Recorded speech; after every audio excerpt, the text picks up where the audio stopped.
Hola, bienvenidos a Lecturas Interpretativas. Y continuamos con el estudio de William Bramley, que comenzó allá por 1979 a aclarar que su investigación fue reforzada por la de Sitchin, pero que no se limita a reiterar las mismas cosas. Por el contrario, agrega muchos datos más para enriquecer una teoría que para nada intenta derribar la creencia en Dios. Simplemente dar su visión, que al igual que la de Sitchin y muchos más, apunta a revelar una historia que ya se oculta detrás de la historia oficial. Recuerde que todo esto, si lo quieres leer, lo puedes encontrar en www.tiemposllegados.blogspot.com.ar. Los dioses del Edén.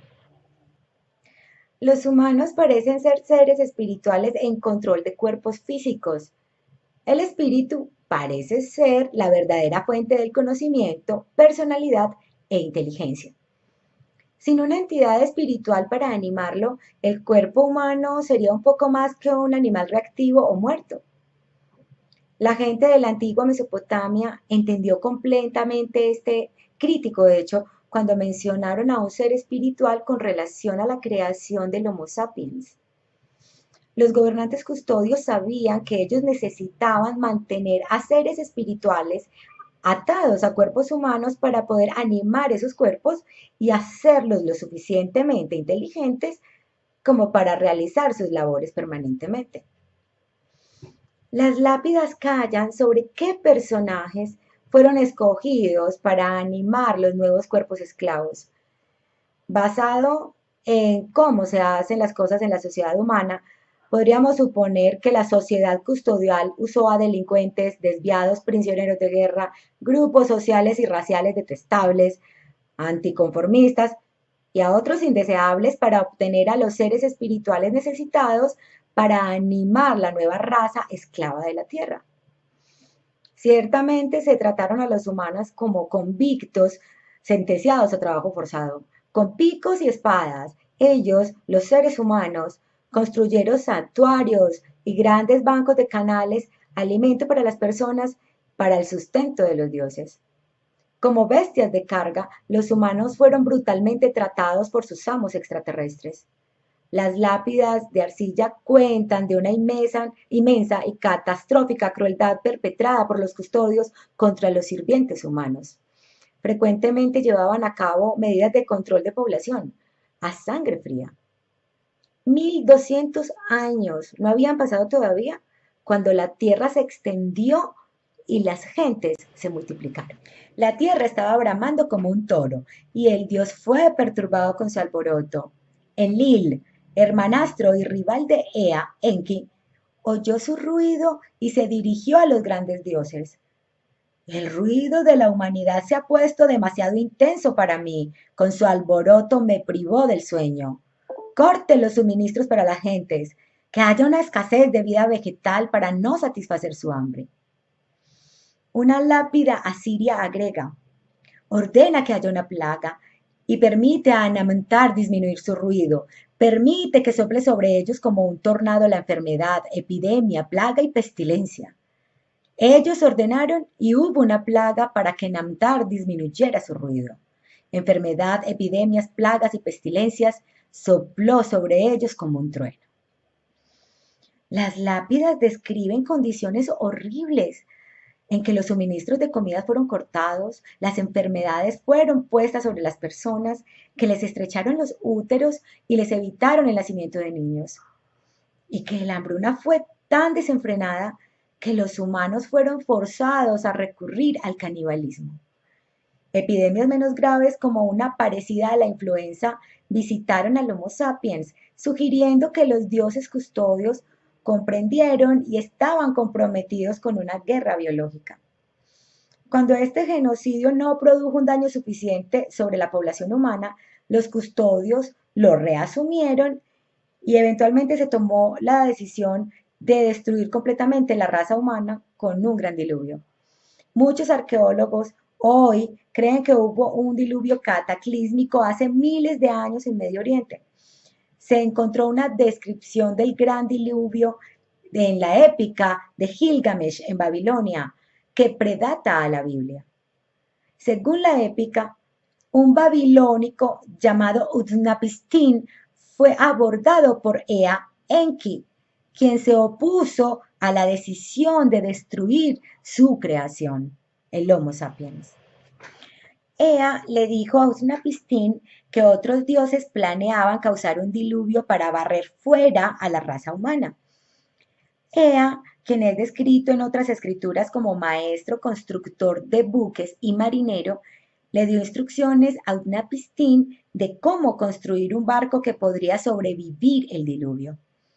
Utnapishtim siguió las direcciones de Ea y con la ayuda de amigos completó el navío antes que comenzara la inundación. Utnapishtim entonces cargó el barco con su oro, familia, ganado, junto con artesanos y animales salvajes y salió al mar. Las lápidas babilónicas asirias relatan que justamente antes de inundar la tierra, los custodios chamuscaron con fuego, luego inundaron la región, causando una larga tormenta de lluvia y rompiendo el intrincado sistema de diques y embalses que había sido construido en Mesopotamia para controlar las erráticas inundaciones de los ríos Tigris y Éufrates. La épica de Gilgamesh relata que Utnapishtim y su tripulación sobrevivió en la prueba. Cuando terminó, buscaron tierra seca y soltaron una serie de 3 pájaros. Si un pájaro no regresaba al barco, Utnapishtim sabría que había encontrado tierra seca donde posarse. Una vez de regreso en tierra sólida, a Utnapishtim se le unieron varios custodios que regresaron del cielo. En vez de destruir a los sobrevivientes, prevaleció un grado de indulgencia y los custodios transportaron a los humanos sobrevivientes a otra región para vivir. El relato de Utnapishtim debe hacerle sonar una campanilla a cualquiera que esté familiarizado con la historia bíblica de Noé y el arca. Y eso es porque el cuento de Noé, que entrelaza muchas otras historias en el Antiguo Testamento, es tomado de escrituras mesopotámicas más antiguas. Los autores bíblicos simplemente alteraron los nombres y cambiaron muchos dioses de las escrituras originales en un solo Dios o Señor de la religión hebrea. Las escrituras mesopotámicas tempranas nos dieron otra famosa historia del Antiguo Testamento, el cuento de Adán y Eva. La narrativa de Adán y Eva también es derivada de fuentes mesopotámicas más tempranas que describen la vida bajo los dioses custodios. El Dios y Señor Dios de la historia de Adán y Eva de la Biblia fue por consiguiente o es traducida para significar a los gobernantes custodios de la tierra. La historia de Adán y Eva es única en que es enteramente simbólica y a través de sus símbolos proporciona una intrigante narración de historia humana temprana. Según la Biblia, Adán simboliza al primer hombre creado por Dios del polvo de la tierra. Esta idea refleja a la más antigua creencia de Mesopotamia de que el Homo sapiens fue creado parcialmente de arcilla. La esposa de Adán, Eva, también fue creada artificialmente. Ellos dos vivieron en un abundante paraíso conocido como el Jardín del Edén. Las versiones modernas de la Biblia ponen el Jardín del Edén en la región del Tigris, Éufrates, en Mesopotamia. El Antiguo Testamento nos dice que Adán, el primer hombre, fue diseñado para ser un sirviente. Su función era cultivar la tierra y cuidar de los lujuriantes jardines y cosechas propiedades de su Dios. Mientras Adán y Eva aceptaran su estado de servidumbre y obedecieran a sus siempre presentes amos, todas sus necesidades físicas se satisfarían y se les permitiría permanecer indefinidamente en su paraíso. Había, sin embargo, un pecado imperdonable que ellos nunca deberían cometer. Ellos nunca debían intentar buscar ciertos tipos de conocimiento. Estas formas prohibidas de conocimiento están simbolizadas en la historia como 2 árboles, el árbol del conocimiento del bien y el mal y el árbol de la vida. El primer árbol simboliza una comprensión de ética y justicia. El segundo árbol simboliza el conocimiento de cómo recobrar y retener la entidad espiritual de uno y la inmortalidad. Adán y Eva obedecieron los mandatos de sus amos y vivieron en dicha material hasta que un tercero entró en escena.